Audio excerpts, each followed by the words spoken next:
मानो कितना अच्छा मम्मी जी मुझे शादी में डबल बेड दे रही थी, पर आपने मना कर दिया था। उस वक्त मैं कुछ नहीं बोली। मुझे भी लगा कि आपको दान दहेज लेना पसंद नहीं है, तो मैं बीच में क्यों बोलूं। पर ये देखिए, ये बेड कितना पुराना है। जब भी हो इसमें से आवाज आती है। क्यों ना इस दिवाली हम अपने कमरे में एक डबल बेड लगवा लें। और ये देखो, जूते चप्पल भी कमरे के अंदर रखने पड़ते हैं। दरवाजे के बाहर एक शू रैक लगा लें तो कमरा भी थोड़ा साफ रहेगा। आप क्या कहते हैं? नैना अपने पति मानो से कहती है। मानो बोला, अरे ये पलंग आज का नहीं है, ये भाभी के मायके से आया था। बाद में भैया ने बड़ा बेड बनवा लिया तो ये पलंग मेरे कमरे में आ गया। अब इसे यहाँ से हटाकर कहाँ रखेंगे? अगर बाहर निकाल दिया तो भाभी और माँ दोनों को बुरा लगेगा। और जहाँ तक जूते रखने की बात है, उसके लिए स्टैंड क्यों लेना? दरवाजे के बाहर खोल कर रखो। नैना बोली, आप भी हद करते हैं। दरवाजे के बाहर इतने सारे चप्पल जूते रखे हुए अच्छे लगते हैं? अगर उसे व्यवस्थित ढंग से रखा जाए तो क्या बुराई है? और मैं कौन सा कह रही हूँ कि आप मेरी ख्वाहिशों का बंगला बनवा दीजिए। बस इतना ही तो कह रही हूँ कि इस दिवाली में बस अपने कमरे को सजाना चाहती हूँ। उतना तो करने दीजिए। मानव बोला, मैं हाँ तो नहीं कर सकता, इतना ज़रूर कर सकता हूँ कि माँ से इसकी चर्चा करूँगा। अगले दिन नैना और मानव एक साथ शॉपिंग के लिए निकल रहे थे। तभी नैना की सास कामिनी जी बोली, बहू, तुम्हारे पापा जी 2 दिन के लिए किसी रिश्तेदार के घर गए हैं और सब्जी लाने का काम वही करते थे। गली में जो सब्जी वाला आता है वो अच्छी सब्जी नहीं लगाता। सुना है तुम्हारे दफ्तर के बगल में ही तो सब्जी मंडी है। मंडी से आते वक्त सब्जी लेते आना। नैना ने आश्चर्य से उन्हें देखा, फिर चुपचाप हाँ में सर हिला दी। रास्ते में मानो बोला, मैं आते वक्त तुम्हें लेता आऊँगा, तुम सब्जी ले लेना। नैना बोली, मम्मी जी एक बार नहीं सोचती कि हफ्ते भर की सब्जी लेकर मैं कैसे बाइक पर बैठूंगी। पर कोई बात नहीं, कुछ पाने के लिए कुछ खोना पड़ता है। आज अच्छी अच्छी सब्जी लेकर चलूंगी। पर याद रखना, आज रात के खाने पर आप नए बेड की चर्चा ज़रूर करना।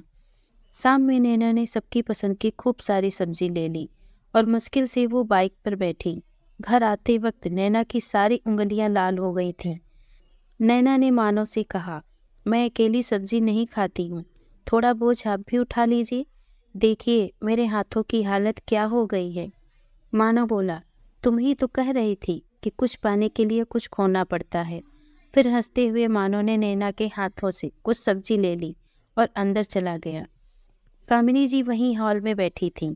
नैना मुस्कुराकर बोली, देखिए मम्मी जी, हफ्ते भर की सब्जी ले आई हूँ, आशा करती हूँ आपको पसंद आएगी।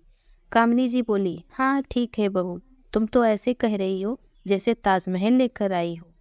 नैना धीरे से मानो को बोली, सास की ख्वाहिशें आज तक कोई भी बहू पूरी नहीं कर पाई है, फिर मैं कहाँ से करूँगी।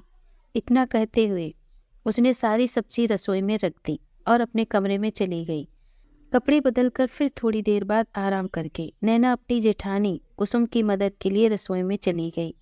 कुसुम बोली, नैना आज सब्जी बहुत अच्छी आई है।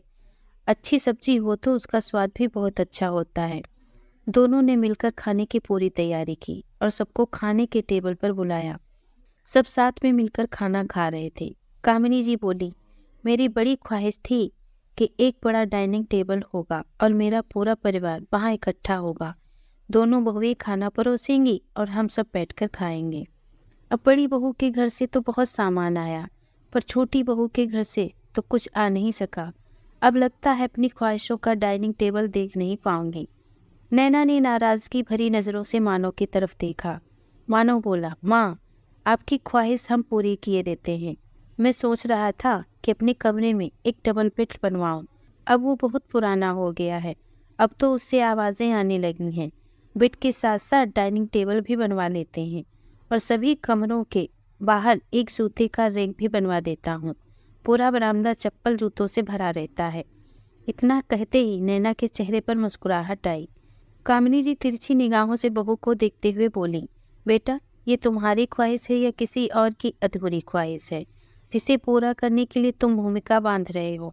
मानो कुछ कहता उससे पहले नैना बोली, मम्मी जी, सच कहा आपने, ये ख्वाहिश इनकी और मेरी भी है। जहाँ तक आप मेरे मायके की बात कर रही हैं, तो आपको याद दिला दूं कि मेरी माँ मुझे सब कुछ देना चाहती थी, पर आपके बेटे ने इनकार किया था। कामिनी जी बोली, बहू, मायके की बात आते ही तुम तीखी मिर्ची बन जाती हो। ठीक है, मेरे बेटे ने मना कर दिया, पर क्या तुम्हारे माँ बाप को तुम्हारी ख्वाहिशों के बारे में पता नहीं था? नैना बोली, मम्मी जी, मेरे माता पिता ने मेरी ख्वाहिशों को पूरा करने में कोई कमी नहीं छोड़ी, पर अब जब मैं अपने ससुराल में हूँ तो मेरी ख्वाहिशों को या तो मेरा पति पूरा करेगा या मैं अपने दम पर पूरा करूँगी। कहाँ लिखा है कि लड़कियों की ख्वाहिशों को पूरा करने की जिम्मेदारी बस मायके वालों की होती है? शादी के बाद सास ससुर भी तो माता पिता जैसे होते हैं, वो बहू से उम्मीदें रख सकते हैं, फिर वो क्यों नहीं बहू की ख्वाहिशों को पूरा कर सकते हैं? इतना कहकर नैना वहाँ से चली गई। कामिनी जी मानो से बोली, मानो तुम्हारी पत्नी 2 पैसे कमाती है, इसका मतलब ये नहीं कि ऊंची आवाज में बात करे। इतनी बड़ी बड़ी ख्वाहिशें थीं तो क्यों आई हमारे जैसे साधारण परिवार में? मानो बोला, माँ, मैं नैना से बात करूँगा, पर आप उसकी बातों को दिल पर मत लगाइएगा। माँ, वो इतने बड़े घर से आई है, फिर भी कभी शिकायत नहीं की और हमारे रंग में रंग गई। क्या हुआ अगर वो अपनी छोटी मोटी ख्वाहिशों को पूरा करना चाहती है? इतना कहकर मानो चला गया। कुसुम बोली, मम्मी जी, छोटा मुंह बड़ी बात। पर नैना की ख्वाहिशें इतनी बड़ी भी नहीं है कि हम घर वाले उसे पूरी न कर सकें। जब वो अपनी ख्वाहिशों को अपने दम पर पूरा करना चाहती है तो हमें उसका साथ देना चाहिए। आप ये देखिए, वो सिर्फ अपने लिए नहीं, हम सबके लिए भी साथ में सोच रही है। ऐसी आप घर की बड़ी हैं, आपको जो सही लगे। इतना कहकर कुसुम भी रसोई में चली गई। 2 दिन बाद नैना को ऑफिस जल्दी जाना था, तो वो पहले ही अपना काम खत्म करके चली गई। इधर कुसुम रसोई के बचे हुए काम कर रही थी। तभी उसके ससुर कैलाश बाबू आए और बोले, बहू, मैं 2 दिन घर नहीं था, तब सब्जी भाजी और बाहर के काम कौन करता था? कुसुम मुस्कुराकर बोली, पापा जी, हमारी नैना बहुत समझदार है। अपने काम के साथ साथ घर के प्रति अपनी जिम्मेदारी भी वो बखूबी निभाती है। तो आपकी अनुपस्थिति में नैना ने ये जिम्मेदारी ले ली थी। कैलाश बाबू बोले, छोटी बहू तारीफ लायक काम करती है, अब हमें भी उसकी खुशी के लिए कुछ न कुछ तो करना ही चाहिए। अच्छा बताओ बहू, छोटी बहू की कोई ख्वाहिश बताओ जिसे हम पूरा कर सकते हैं। कुसुम ने मुस्कुराकर कुछ दिन पहले हुई सारी बातें उन्हें बताई। कैलाश बाबू बोले, इसमें कौन सी बड़ी बात है? तुम बच्ची हमारी सभी ख्वाहिशों को पूरा करते हो, तो मैं क्यों अपनी बहू की छोटी सी ख्वाहिश पूरी नहीं कर सकता? कैलाश बाबू ने तुरंत एक कारपेंटर को फ़ोन किया और उसे शाम में घर पर बुलाया। जब शाम में नैना घर आई, कैलाश बाबू बोले, बहू, अपने से बड़ों की बात मानना अच्छी बात है, पर अपने दिल की ख्वाहिशों को दबाना ये अच्छी बात नहीं है। अगर हमारी जगह तुम्हारे माता पिता होते तो क्या तुम कुछ सामानों के लिए उनसे भी नाराज होती? नैना की आंखें भर आईं। बहू के सामने कैलाश बाबू कामिनी जी को बोले, कामिनी, तुम ये सोचो, अगर बहू तुम्हारे मना करने के बाद भी अपनी मर्जी चलाती रहती तब तुम्हें कैसा महसूस होता? ससुराल में सास ससुर की जिम्मेदारी हो जाती है कि बहू की ख्वाहिशों को समझें और उसे पूरा करने की कोशिश करें, तभी तो रिश्तों में मिठास आती है। कामिनी जी को एहसास हुआ कि कहीं न कहीं उनकी सोच गलत थी। जो बहू ससुराल के घर को अपना बनाकर उसे सजाने और बसाने में लगी है, वो उसमें बाधा बन रही थी। तो अपनी सोच को अब इन्हें बदलने की ज़रूरत है। यही सोचकर वो नैना का हाथ थामी और बोली, बहू, मुझे माफ़ कर दो। मैं सोचती थी तुम बस अपने बारे में सोचती हो और फिजूल खर्ची करती रहती हो, जबकि तुम तो अपनी कितनी सारी ख्वाहिशों को दबाकर हमारी खुशियों का सोचती हो।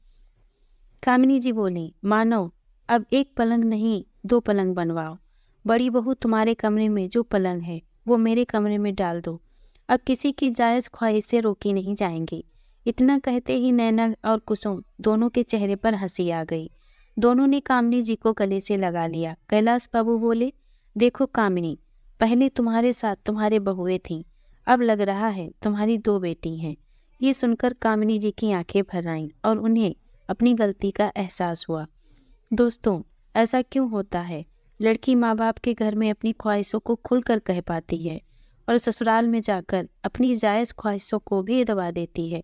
क्या उसे अधिकार नहीं कि ससुराल के घर में अपनी ख्वाहिशों को पंख देने की। दोस्तों, अगर हमारी कहानी आपको पसंद आई हो तो प्लीज़ मेरे चैनल को लाइक और सब्सक्राइब करें। धन्यवाद।